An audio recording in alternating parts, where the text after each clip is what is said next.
Here we are. I see that we're live. Good morning, good afternoon, good evening, everybody. And here we are. Hi, Colin. How are you today? I'm good, thank you. It's been a wonderful, sunny, restful day today, so Ah, all good here. beautiful.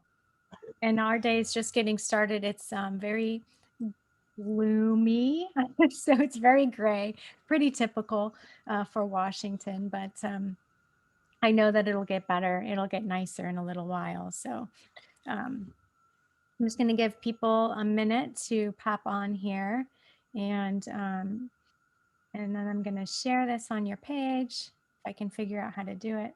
Oh, it said posted. That's weird. um, oh dear. Um, we have some really fun things to talk about, and I see people popping on here. Hello, everybody. Um, I'm just going to give people a couple more minutes or a few more seconds. It's a big difference. Seconds to minutes. My goodness. Okay. Let's see. Newsfeed, timeline, and Colin. There we go. Beautiful. Hi, everybody. Fantastic. Good to see everybody popping in here. Um, okay, you guys, we have been spending, what is it, 3 weeks now? We've been talking about and sharing what it is to be in our power and how powerful we actually are. We don't understand it. We don't understand really who and what we are and who takes our power away and why they take Yep. it away. So we've been talking a lot about that. And Colin and I were just jabbing this morning, and he brings up this really amazing piece that we also miss, and that is about our will. This is about how do we actually wield our power through our will. And so is that the same? Would that be the same as this is my willpower, or is that something completely different? Let's start with that. Yeah, uh, it is willpower, you know, but we are unconsciously designed not to make good choices, but rather we unconsciously indoctrinated to make bad choices. And at the heart of the soul is what is called volition, the ability to make choices. I love that And word. yeah, and it is power. It's really powerful if you can learn to make good choices and make it a habit to make good choices. Unfortunately, we have very bad habits in our choice making on this planet. We make choices for the wrong reasons. And so we have to learn to filter our choices through certain screens or certain filters that we have, certain filters through our minds, our emotions, our ears, our eyes. And we have to be vigilant about our choices because uh, when I look back on my life before I woke up, I made many, many, many, many bad choices. Don't leave out any minis. I made some awful choices. Like, I can't even, I go back and I think, oh my gosh, should I be embarrassed about that? Like, I'm just like, oh, wow. And, there are even some things I think about my past, and I actually used to think, oh, I hope nobody finds out about that. And then I thought, oh, who cares who finds out about that? Like, I made poor choices and now I understand how to make them. But yeah, we make many, many, many, many bad choices, and Yeah, don't understand. And it's not just about, oh, should I decide to um, should I decide to wear this shirt or that shirt today. We're not talking about these kinds of choices. We also have subconscious choices, right? yeah, and it's really relearning how to make good choices because we've learned to make bad choices. We really do. When the government says do this, we all do it. We don't make that choice because it's from our own volition. We're doing it because the government says so. And we don't think through that. So we get into the bad habits of believing everything the government says, believing everything we read in media, believing everything that, we're told by persons in authority, whether they're priests or doctors or politicians, policemen. They're all there, and the whole system is designed to make us make bad choices. Yeah. We don't make self-fulfilling choices. We make self-defeating choices, and our choices begin to act against us rather than working for us. And so making a choice is one of the most important things that you do, as a soul being, because we are here to have experiences and to give ourselves good experiences, that so we can refine our souls and raise our frequencies so that we can ascend into a higher dimension. And if we keep making bad choices, it keeps us in low frequency mode, because we're not acting authentically. We're not acting, in integrity. We just listening to what other people are saying, and then making choices based on what others have said, rather than making our own uniquely designed choices for us, for ourselves. So, it's making choices is a very important thing that people have to learn, and have to realize that they're in the habit of making bad choices. So there's certain filters they have to develop before, when making a choice.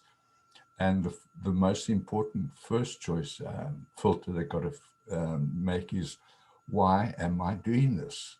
Why do I have to do that? Why do I have to do this? Is this going to be beneficial to me, or is it not going to be beneficial to me? And realizing that in a moment by moment basis, you are making choices, from. And so when you wake up in the morning, what choices do you make? Do you recognize the choices you make?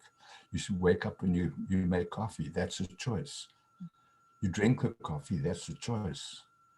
You get dressed, you bathe or have a shower. That's a choice. You go to work, and that's a choice. And so we become these automatic automatons who just keep making choices based off bad habits. Yeah. It makes me think about being a mom, being a parent, because I have found that over time, um, well, I see a lot of parents, they don't give their children choices. They think they know better for the child. And of course, to some degree, we're there to teach our children, but at the same time, we're not teaching our children how to make choices for themselves. We just say, this is Yeah, what you're wearing, this is what you're doing, this is what you're eating, and not even considering our children as individuals. And so yeah, it's like, it's from day one.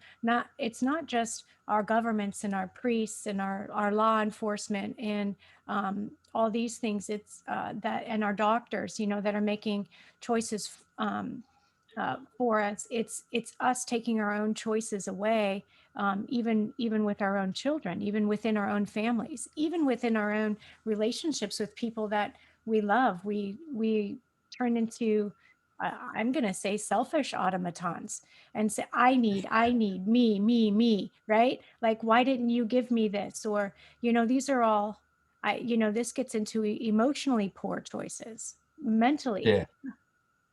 Yeah, and if you think about it, we make bad choices, so we teach our children to make the same bad choices. Yeah, exactly. So we perpetuate the problem. Yeah, because we learn, if if a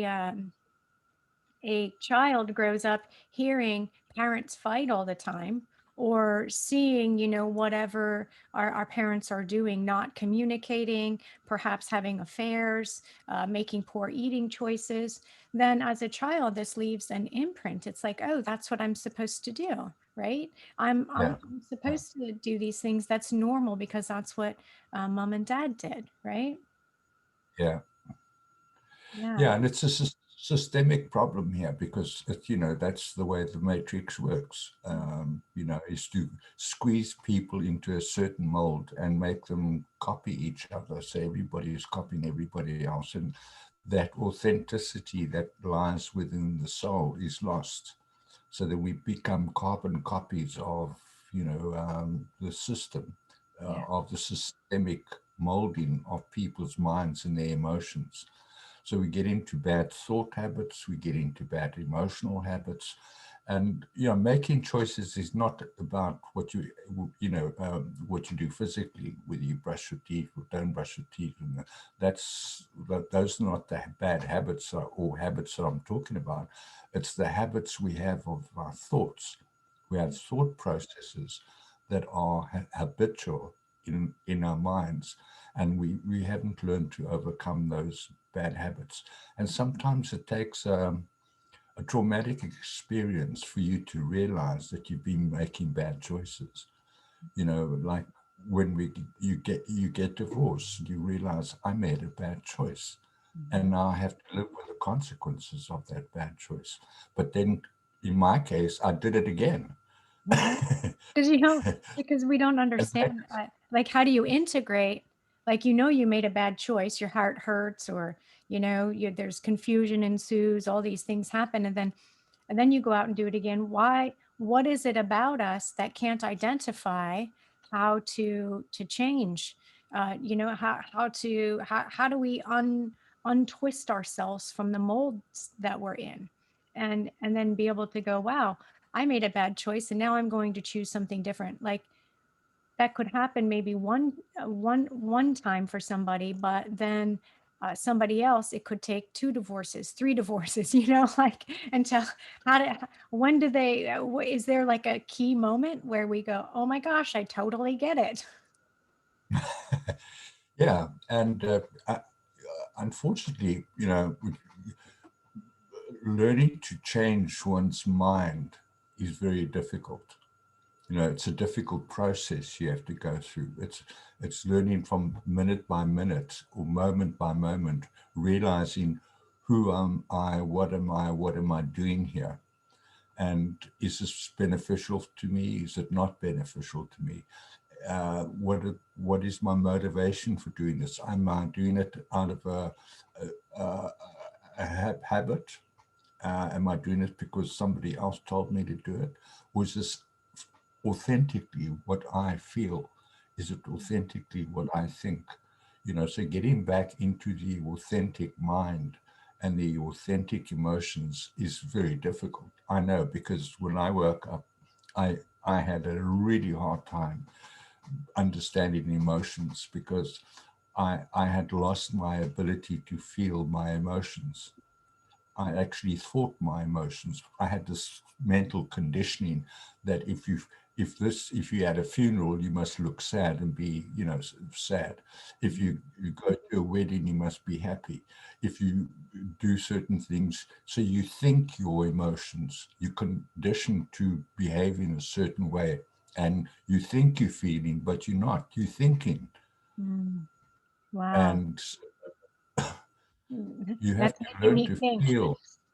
That's Yeah. making me think. And emotions play a very big part in our choices. We like to be safe and we like to make the safe choices, but sometimes we like to be adventurous and we go do adventurous things, and then we get bitten or we actually enjoy the experience, depending on what experience it is. And what we do is we give ourselves permission to have experiences. So when we make bad choices, we have to forgive ourselves and say, it's all right. We are allowed to make bad choices, but I mustn't get into the habit of making bad choices. I must get into the habit of making good choices, because we all, none of us can predict what's going to happen in the future. But if you genuinely from the heart feel this is what I really want to do, then you must go do it. Or you must feel something, you must let that feeling drive the choice that you're going to make. And it's very difficult. Well, it was difficult for me to learn to make choices out of emotion.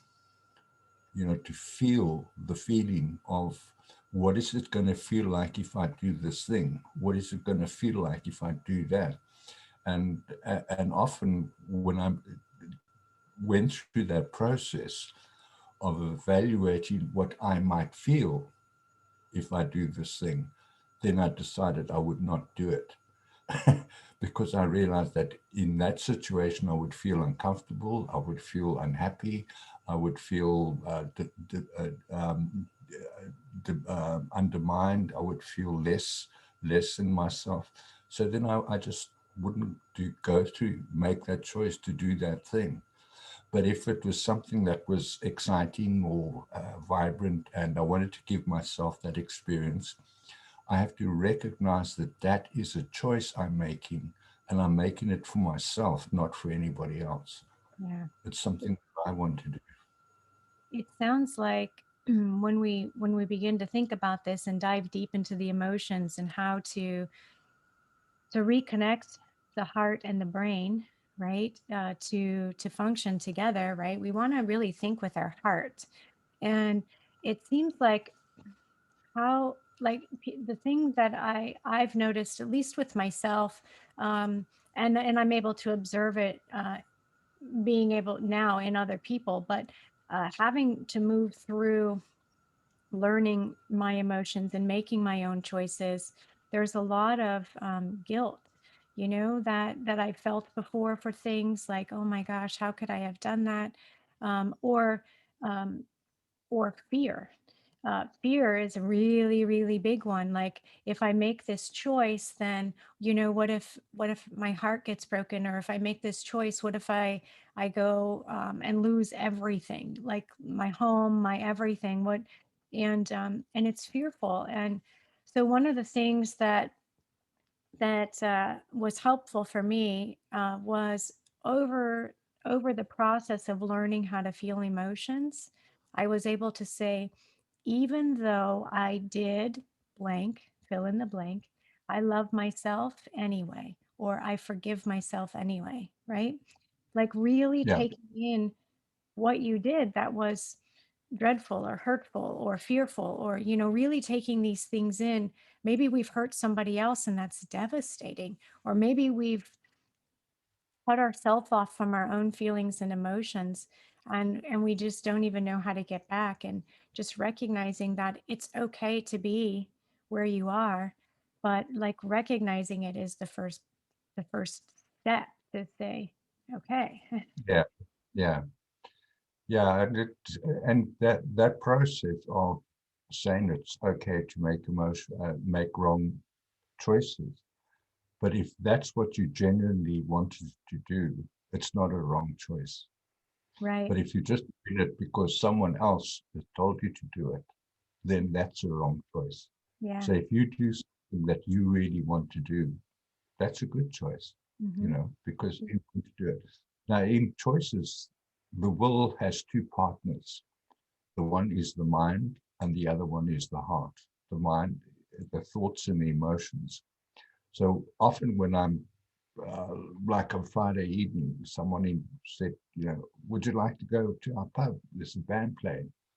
I haven't been to a live band show pub for 14 years, I and love it. suddenly I was faced with this choice. What do I do? And then I thought to myself, I'd really like to go because I used to play in pubs. I was a one-man band, and I used to sing and play guitar in pubs. So I thought I'd like to go experience that again because it was fun. It was something I really enjoyed. And so I said, yeah, I'd love to do that. Even though people might say, oh, going to a pub and drinking beer and, with all those, you know, controlled people and all that. No, I went because I wanted to give myself that experience. Hmm. I wanted to feel. And when I got there and I listened to the music, I could feel it in my body. As a musician, you feel the music in your body and it lifts you up. And I realized that I wanted to dance. Mm. And I didn't have a partner to dance with, so I didn't dance. But it's just wonderful to feel, hey, it'd be great to get out there onto the floor and, you know, wiggle and swirl and do what dancers do. And yeah, it was stomping great to do that. Now, many people would say, well, that's a wrong choice because it's a moral choice. Mhm. Choices are not moral. They're what's good for you and what you want to experience, Thank you for you know. saying that. Thank you for saying that, because that is that goes right into how we judge each other, right? And how and it's so funny. I'm like, I feel like we're going to talk about judging today. When you're like, judging, what are we talking about? But this is exactly this is exactly what I meant when we were talking this morning. So this is perfect, because we then judge ourselves or judge other people on what is proper or improper, right? And that goes right back into the control mentality. See, and then we just loop all the way back around, and here we are, Yeah, twisted to fit inside a mold that somebody else said that we need to fit into. yeah, yeah. And if one thinks about how we judge others, so we will judge ourselves. Yes. If Yes. we judge other people, but if we judge ourselves kindly, graciously, forgivingly, um, patiently, that's how we're going to judge other people. Mhm. And it's best to judge other people in that way because that judgment comes back to us when we judge ourselves. Yeah. But if we're judging other people harshly, we will judge ourselves harshly. And in that way, we will begin to destroy part of our soul, in our And that's soul a body. choice. And that's a choice, whether we do Yeah, that. That's and generally it's an automaton or unconscious choice, right? Um, yeah, I always find that so interesting. I said to one of my girlfriends the other day, I mean, just what a blessing. I just feel like I've been blessed with the most amazing friends. And sometimes I just go, "Gosh, why are my friends so amazing?" Right? Like, why are they so awesome? And my one of my girlfriends said, "Well, that's because you're so amazing." And I actually almost cried. I was like, "Oh my gosh, wow, that is like we get what we put back." Do you know what I mean? yeah, I would have never expected my friend to say that. And that's yeah, not what I was looking for, but I was like, oh my goodness, what a perfect example of we mirror what we want around us, right? yeah, yeah. If we're able to forgive ourselves, we're able to forgive other people. Mhm. But if we can't forgive ourselves, we can't forgive other people. And that's where this thing of judgment comes in. We judge our everything through the lens of morality. When Yeah. that's it's where does morality come into the soul? There is no such thing. There's conscience, Yeah. and that's where our morality should come from our God conscious consciousness. Mhm. You know, and when we live in that way and we make choices based on that and not on morality. So when people ask me, should I take drugs or should I say that's your choice. If you feel it's good for you, do it. If you don't feel it's good for you, don't do it.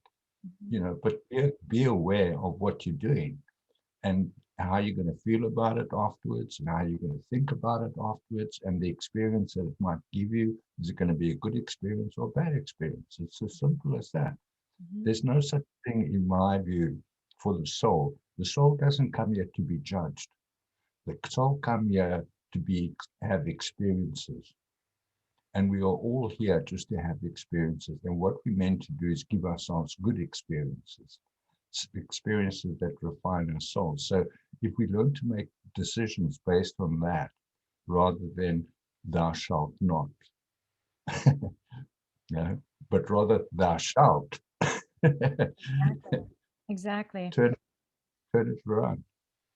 Um, I was just thinking about when you were talking about the soul. I think we don't talk about the soul enough. We forget that we're multidimensional electromagnetic beings. and what our soul, what truly is our soul, right? Because people try to mentalize themselves into like, I'm just this human. And then that's what causes a lot of the automaton. That's what causes a lot of the control mechanisms of, not having the will to do anything, because we get stuck in that mental looping system. And and I'm hoping, Colin, that you can talk a little bit more about the heart-brain connection and how we activate access with our souls, because that really is the key of how we then begin to control our emotions and drive from that soul power, and understanding better how to stand in our power and use and understand will better, right? Yeah, yeah. It's so important because what we're here to do is give ourselves experiences, but the universe, we're giving it to the universe as well, because whatever we experience, we're giving that experience to the universe, not just to ourselves. So that's where the Akashic records come in. Everything you think and feel goes into the Akashic records, and from there it goes into the Hall of Records, which is the way the universe's memory works. Okay, so if we have that understanding that thoughts we're thinking are messages, it's information, and information is energy. Okay, it energizes a thought, an idea, an imagination, an intention, anything like that is energy. But that thought wave has a certain particular shape, and it has a certain particular frequency, and it has a certain amplitude. That's the height of the wave. So the emotions are what carries that information through the universe. Mm-hmm. Because you have your thoughts and emotions, they create a cohesive wave structure. And the emotion is the magnetic force that carries the wave. And so, but if our thoughts and our emotions are out of kilter with each other, we flatline that that message, because the one wave collapses the other wave. They're not coherent. So when our thoughts and emotions are coherent, so I had to make a very strong um, decision to do that. So when I want to do something or think something or achieve something, I have to feel it. Yeah. What is the right emotion for this? And then get a hold of that emotion. And, as you know, I've got this spreadsheet of over 100 emotions that we can feel. And I spend time working through those emotions. What does it feel like to feel this emotion? Mm-hmm. And then I try to feel that emotion. And I couldn't feel the emotion, so I went back the next day and tried to feel that emotion. And it's a question of teaching yourself and becoming emotionally intelligent. Mm-hmm. So you understand when you have an emotion, you can identify it and feel what is that emotion. And another important thing about emotions is not to judge emotions, Yeah. because emotions are not thoughts, they're not logical. They're there to do a job, and the job is to carry our thoughts. They support our thoughts. So if we have the right emotion, have the right thoughts and the right emotions, we carry this message through the universe. I love that, because We're able, so many of us like will uh, detach and not be able to identify they become emotionally detached, and then they try to make a logical choice off of something that is supposed to be a cohesive process, and so it ends up being dead in the water. So I like how you're explaining how they work together, and then collapse on each other when we're mentalized, right? yeah, Yeah, and it works very well in manifestation. People should understand that they manifest things through their thoughts and emotions when they are coherent with each other. Mhm. That's the way you manifest, because the universe hears that message because it's coherent.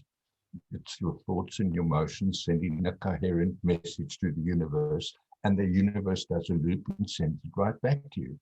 Yeah, like a boomerang. Yeah. And people don't realize that what they do is they're manifesting their own reality. And then they blame someone else for what they're manifesting, and say it's the government's fault, it's somebody else's fault, my mom's fault, my dad's fault, my daughter's fault, my child's fault. We're blaming everybody else, but we don't realize that we are the ones creating our reality. Yes. We are the ones giving ourselves the experiences. So we have to learn to be powerfully attached to our thoughts and emotions, Mhm. and powerfully aware of them, of what are we thinking? Where does the thought come from? Is it mine? Why am I thinking this? Who put this thought into my mind? And people don't, they say, I've had a lot of discussions with people, and I say, you can't control your emotions, they said, tell me. So I said, well, do you feel your emotions? And the reason why people feel they can't control their emotions is because they're thinking their emotions, they're not feeling them. Yes, I think that's one of the most important pieces. And, I feel like we can't explain this enough. And it's actually a really hard concept to grasp because even while we're learning to grasp this and learn it, we're still thinking. We're still living like in our brain. We're still trying to make it logical. And I don't remember who I was just talking to as yesterday or the day before that.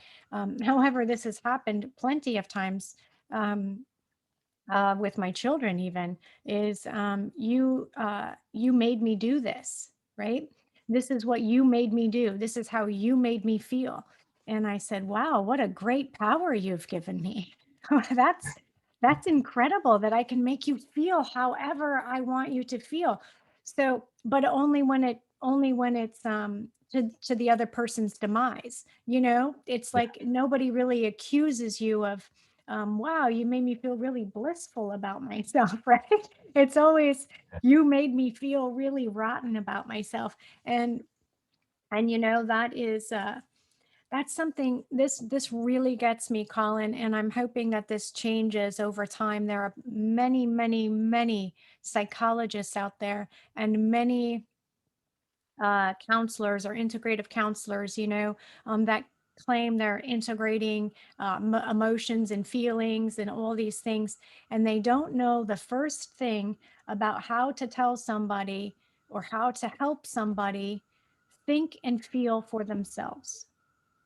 It's not that they're glorifying that this other person is being traumatized, but in a sense they are, because they're taking this psychology that I feel is not even real psychology most of the time, and they're putting it into logical constructs and saying, well, how do you deal with yeah, yeah, they basically are saying, and I've experienced this with talk therapy and other people with talk therapy. They're like, yeah, your husband makes you feel like that, or your kid makes you feel like this, or yeah, your mom makes you feel like this, and what do you think that says about your mom, right? These kinds of things. And I'm like, oh my gosh. One of my girls comes back from the counselor saying, you know, you can't tell me that you don't hurt my feelings. And I'm like, well, I can tell you that I don't hurt your feelings because that's a choice that you make. If you allow something I say to hurt your feelings, that's your problem. And so, but there's no, what's the word I'm looking for? Uh, Not authority. It's accountability. There's no accountability. People are holding no accountability for their own emotions. Um, yeah, and we're saying the same thing over and over again using a different language each time, different words each time. But it's, yeah. And people don't want to confront their emotions, because I know, because I was put in that position. And I didn't want to confront my emotions because I knew it was going to be uncomfortable, because I knew I really didn't feel my emotions. I thought my emotions. I was in this space of logic. If it feels good logically, then it must be good for your emotions. Mm-hmm. So I started to begin to feel my emotions. And the reason why people are afraid of it is because they have got into bad emotional habits. Mm-hmm. Okay, and they're afraid of those emotional habits that they've developed over time, so that they just keep feeling bad. I Yeah. feel bad, you know, and so we keep feeling bad. We don't realize we can change that from feeling bad to feeling good, you Mm-hmm. know. And it's not about what you do or what you think or what you say. It's about knowing the feeling. What does good feel like? Do you know what good feels like? Do you know what joy feels like? Do you know what love feels like? Do you know what respect feels like? Do you know what grace feels like? You know, and so we don't understand some emotions, and we don't have some emotions. You know, when I went through my list of emotions, I had about 90% of my emotions I had never, ever felt. I had no idea what they were.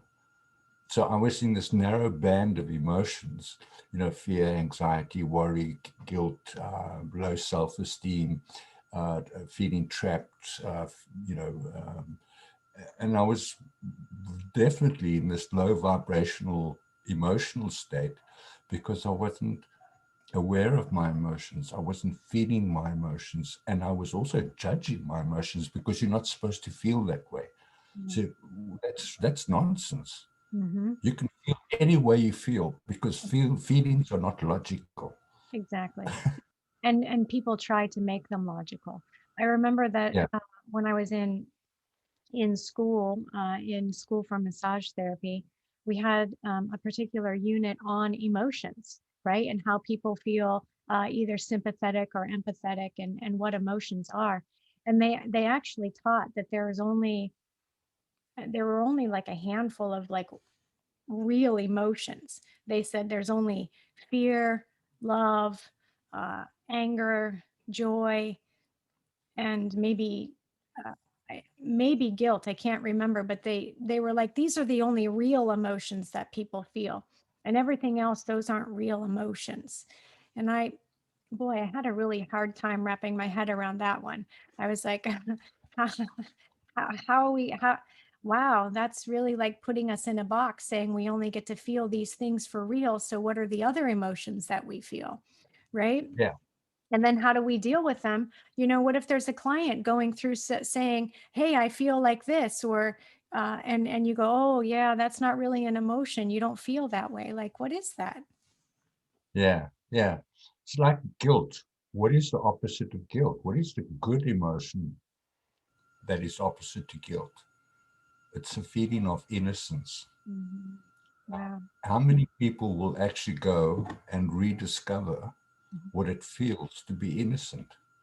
And for me, what I had to do is go back as to when I was a child. And when I, you know, when I was, I can remember when I was about 2 years old, actually. And I was sitting in my sandpit, and I loved my sandpit, and I played in my sandpit all day. And I talked to this little boy in my sandpit. My mother couldn't see him; she thought I was crazy.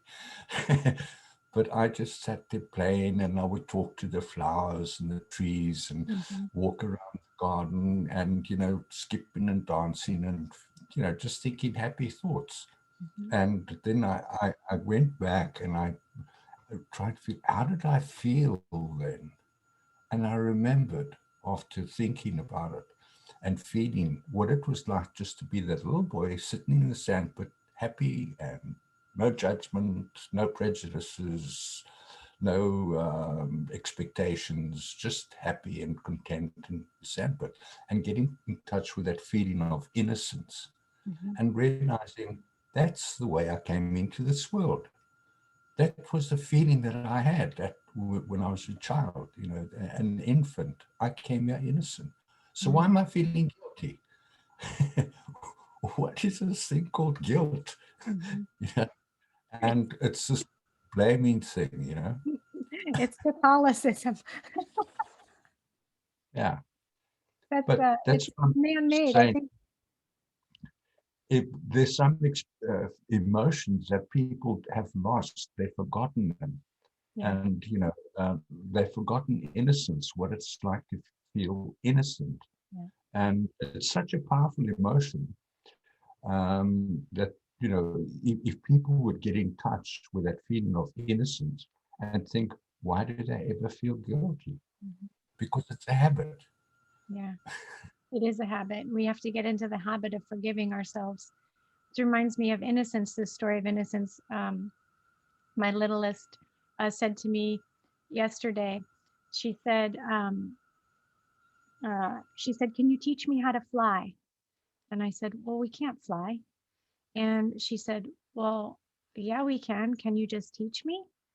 And I said, well, I mean, I don't know how I would teach you how to fly. So I started to think about this. And she said, Mom, with your wings. And I said, oh, yeah. So that's kind of different than like flying. And she's like, well, you have angel wings. And I said, yeah, but that's different than flying. I'll have to explain it to you a little bit different. And I said, well, you have wings too, you know? And she said, well, no, I don't. I'm just a little kid. How sweet is this? And that was like just this pure innocence, like, just Yeah, pure, and it made me joyful. I thought yeah, this is a really joyful experience to see this innocence and this pureness, uh, pure soul just saying, well, I see the wings, like why can't you just teach me how to fly? Of course, I had these visions she's going to go jump off of some fence or roof or something thinking she can actually fly. yeah, That's what I did when I was a kid. I'm like, I know I can fly, this is ridiculous, why can't I? yeah. So hmm, too I fun. should teach her how to fly in her mind. That's what we said. That's what we were talking about. I said, well, that's like we went into a really tiny discussion because her attention span is that of a flea. So I said, that's really happens in your mind. And so you can do all you want there. And she was like done by then. So that was too much already. But Yeah, yeah, yeah, too much fun. Great. yeah. People don't understand the limitations that have been placed on them by the system that we live in. It's a limiting system. It's there designed to limit our human potential, Mhm. our human probability, and the possibilities. So we get caught up in these bad choices, bad thinking, bad emotional habits, and it just puts us into what is called a self-defeating cycle.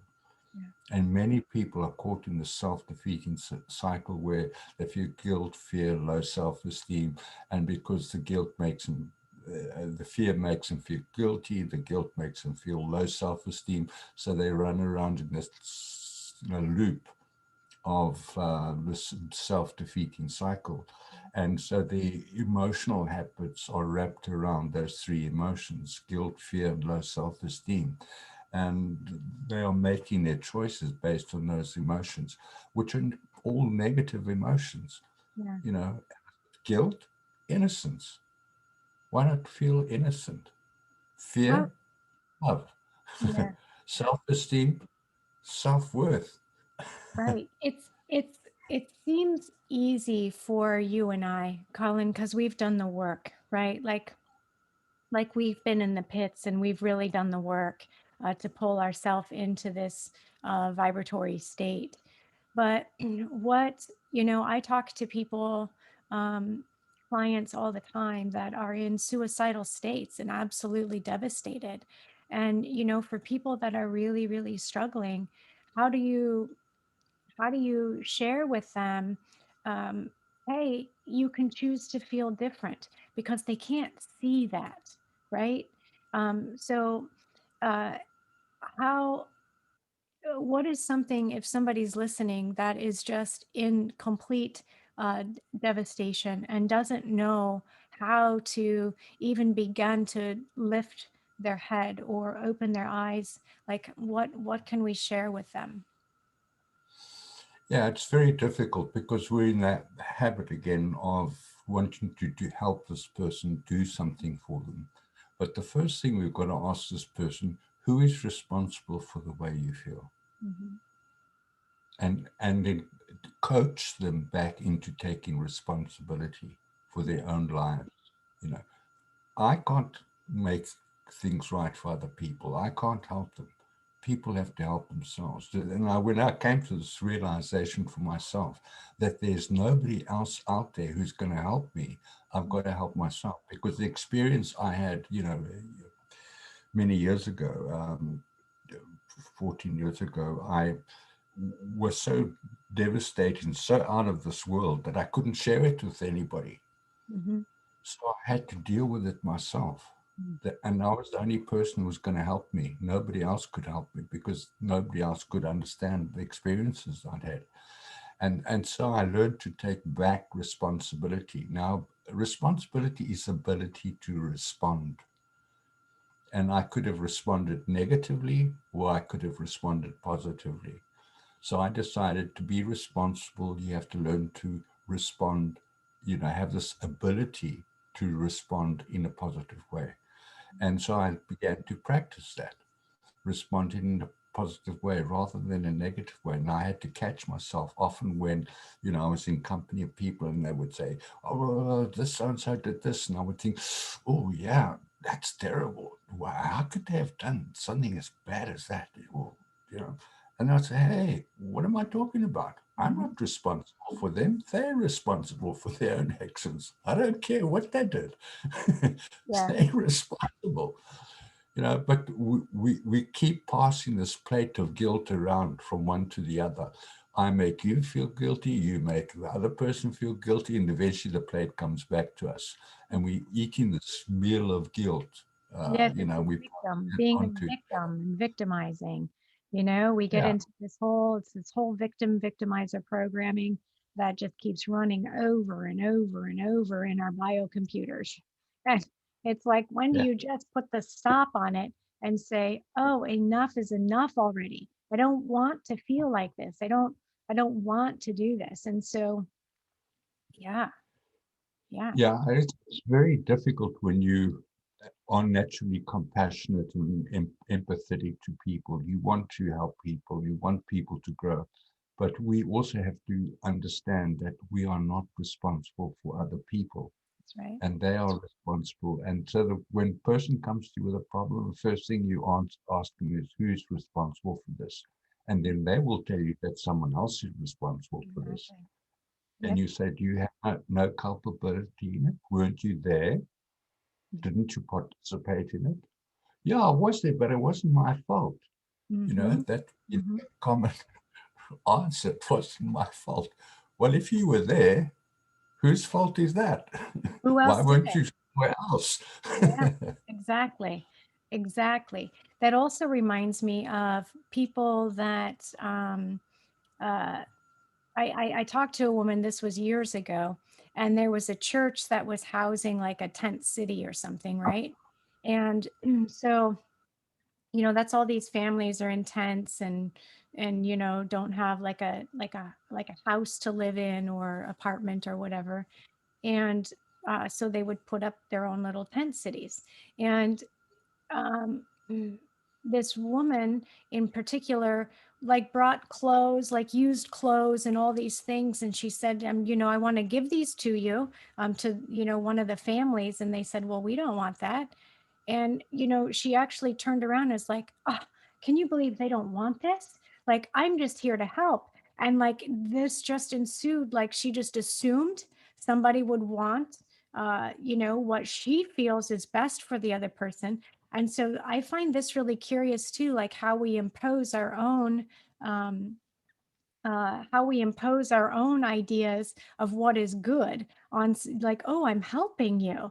And it's like, how do you know you're helping me? Did I ask for your help? Right? It doesn't matter what my state is, unless somebody is Yeah, actually saying, please help me, right? Then it's like, what are we going around like being we think we're saviors, right? And yeah. Yeah, we have the savior complex in this planet because, you know, we taught this, that we must rely on the Jesus because he died for us, and so we can rely on him to make us innocent again.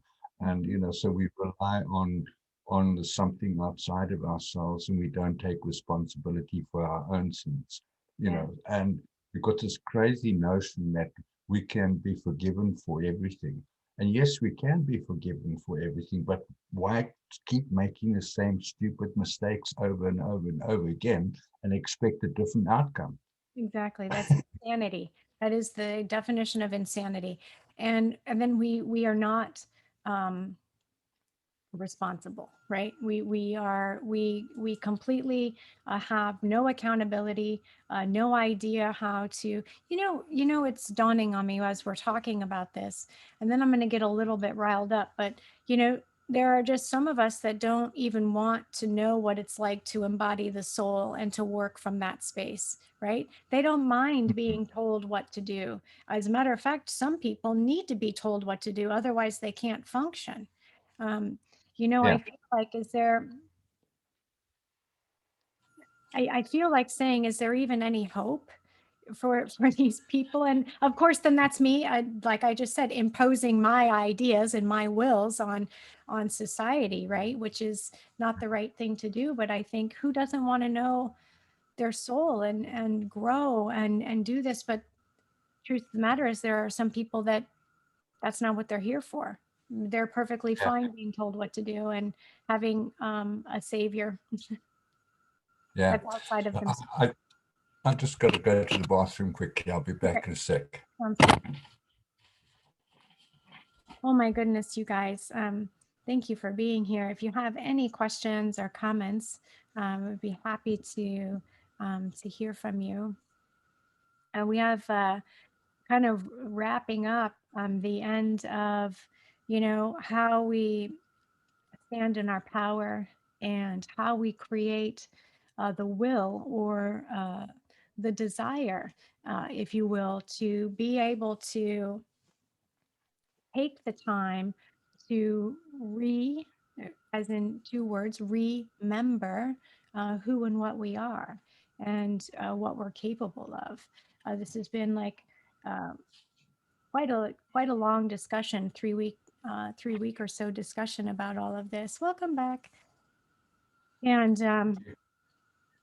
yeah, standing in our power and putting will behind that, putting right action behind each one of these things, I think is the challenge here, right? This is that key piece, learning how to put that right action behind to manifest what it is we're Yeah, desiring and how we want to feel.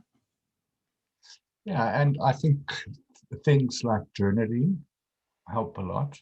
Yeah. And, um, you know, Jeff Cloud in his course teaches people to get a clicker.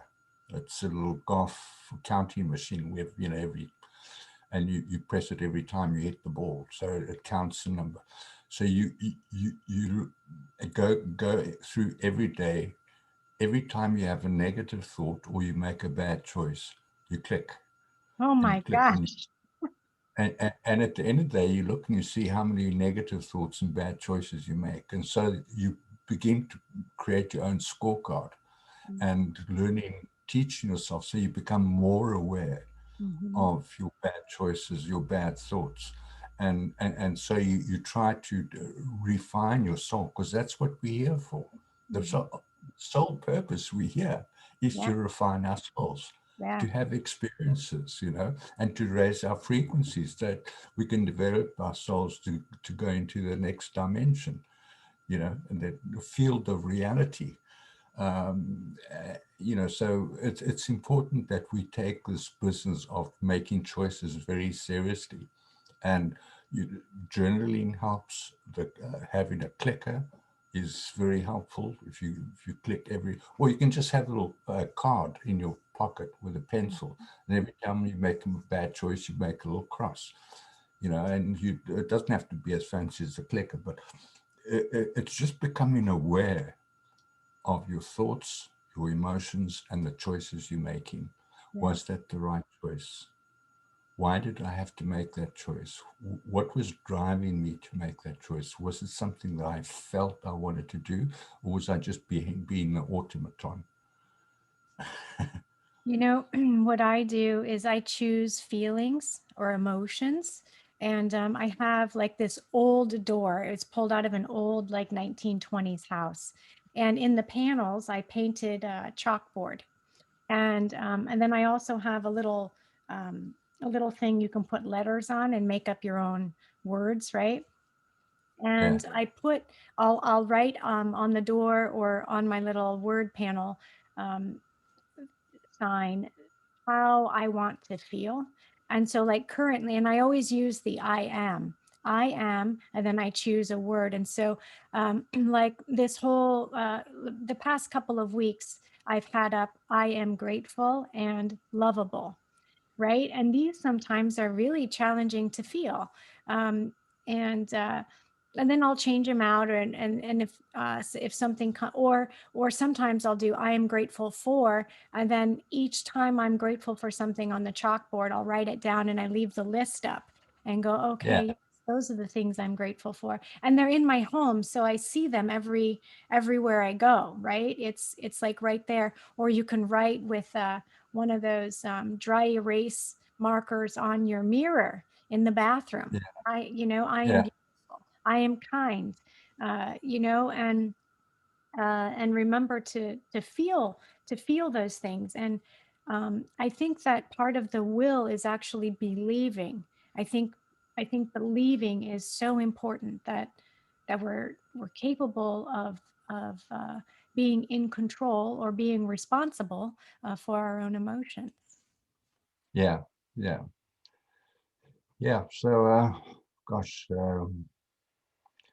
I wanted to speak now a bit about what sovereignty means, but it's a big subject, so maybe we should leave Let's that do for. that. Yeah, because we're just And about at the end anyway. So let's leave that, because I think taking our sovereignty back and being God sovereign beings is very important yeah, to understand. And a lot of people, myself included, I wouldn't have even known how to explain the definition for sovereignty. Right? Uh, yeah, it came up in some things like a few years ago. I had been hearing and getting these messages that you need to step into your sovereignty. You're a sovereign being. I'm like, what the hell does that mean? It's like I have no idea. And so now I toss out the word sovereignty like it's candy. I'm like, take it, everybody. yeah, and sovereign will, is something that two words that go together. You can't make the right choices if you're not sovereign. Yeah. So the sovereign being must be the one making the choices, not the being that's not sovereign. Because if you're not sovereign, you won't make good choices. You Yes. have to have sovereign choices where Mm, you take responsibility, where I take responsibility for everything I experience, whether it's good or bad. I'm responsible because I'm a sovereign being. And once I take on that identity as a sovereign, then I will allow other people to be sovereign, yeah. because if I can't be sovereign if I don't allow others to be sovereign. That's the way it works. It is the way it works. And this will be a really interesting topic, because I think we can get into um, uh, legal sovereignty, which can create kind of an issue for some people, right? But uh, I don't always recommend challenging the system that way. But anyway, it's been Yeah, really fantastic chatting with you. Thank you, everybody, for being here today. We're just about yeah. at the Thanks, end, everyone. and we're not going to have time to go deep into sovereignty. So that's going to be that's going to be our topic next Sunday, I think. And I'll see you on Yeah. Thursday again, Colin. I'll see you Thursday morning. So Okay. Great. Yeah. where can people find you and your teachings? Oh my gosh, wait. Okay, I just listened to one of your teachings, and I don't want to put you on the spot, but you did the most amazing chant.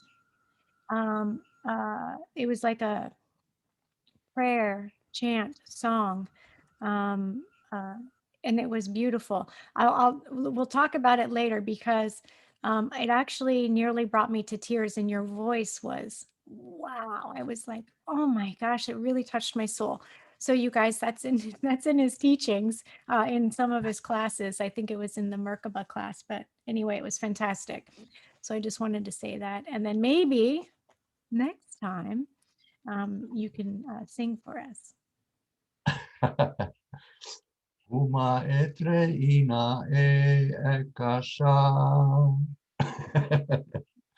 Those are the primary sounds of the six chakras. Oh my So gosh, it was absolutely beautiful. yeah, I'm going to be teaching quite a bit later on this year about sound tones Mm, and frequencies, how to, because people don't realize they can measure the frequencies. right. Like if you take the height of the that thing in Washington, that tall thing, what do they call it? Oh, the obelisk. Yeah, the obelisk. If you take that height, and it's almost the same height as the pyramids. Mm. But when you draw a circle around both of them, they create a vesica Pisces. So you have two circles, and they create it. And the height of the vesica Pisces is exactly the same height as the pyramid. Wow, that's really fantastic.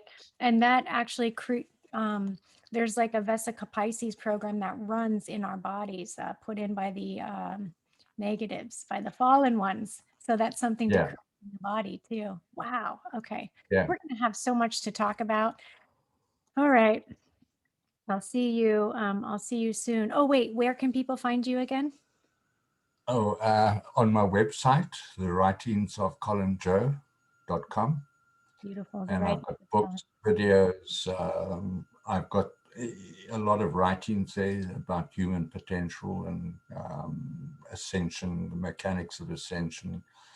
But most importantly, people should go spend some time in the attitudes of mastery, Yeah. Yeah. because that when we change our attitudes, we change our possibilities. You know, it Mhm. increases our possibilities. So people should go look deeply into that and try to develop those attitudes for themselves. You know, because it's one thing to read them and give assent to it; it's another thing to actually do it. Exactly. Ex- exactly. That would Yeah, be action. That would be putting something in motion. You know, we need action to create change. Not just not that thoughts don't work. That's a good start, but you do need an action behind it. So, yeah, yeah. all And right. our actions come from our thoughts, emotions, values, standards, and attitudes. That's where our choices come from. But if we have bad attitudes, we're not going to make good choices. Oh my goodness, beautiful. Great conversation this morning or an evening for you. So I'm sending you so much love and sending all of you so much love. Thank you so much for being here with us today. And we'll see you. Thank you, Chastity, for your guidance and hosting. Mm, you're welcome. I love doing it. You know, Sunday mornings are my favorite. All right. Great. Much love. Bye, everyone. Love you.